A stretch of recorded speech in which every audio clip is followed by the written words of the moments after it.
দেখা যায় শুধু। সামিয়ার সাথে যা কিছু হয়েছে আসলে বিষয়গুলো সবগুলোই দুঃখজনক। তার 13 বছরের মধ্যেই তার সে 2 পাহাড়ের অধিকারী।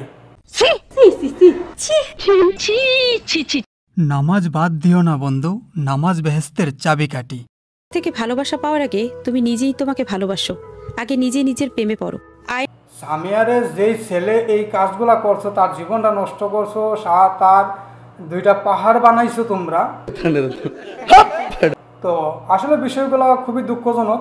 তার এই বয়সের মধ্যে কিন্তু সে এই 2 পাহাড়ের অধিকারী কখনো হতে পারে না। নিঃসন্দেহে তুই ঠিক কথা বলেছিস। মা মেয়ের চায়ের ব্যবসা খুব ভালোই চলতেছে, জমজমাট। মা ভিডিও করে, মেয়ে সাজগুজ করে। কি বলছিস তুই? কারণ মাকে তো আর ভিডিওর মধ্যে দেখতেছি না, এখন 2 পাহাড়ের অধিকারী সামিয়া শুধু সেই ভিডিওর মাধ্যমে সামনে আসতেছে। মারে না ফেরার দেশে।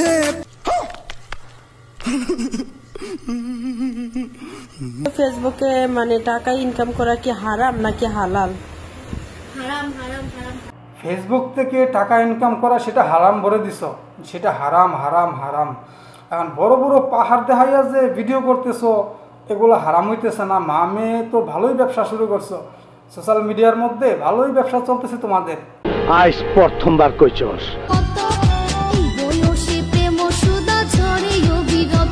আমার মনটা আসলে খারাপ ভাই, এত ছোট একটা মেয়ের সাথে তোমরা এই কাজটা করতে পারলা ভাই।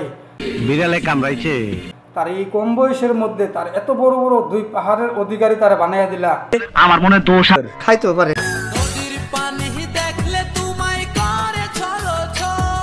তার বাবা মা পর্যন্ত তারে দেয়া দিছে তোমাদের সাথে, যাতে তারে কম বয়সের মধ্যে তোমরা যাতে তারে বড় বড় কোনো কিছু করতে পারো, এই জন্য তার বাবা মা কিন্তু তোমাদের হাতে তুলে দিছে। এখন তোমরা কি কাজটা করতে আসিলা? যেন আগুনের গোলা।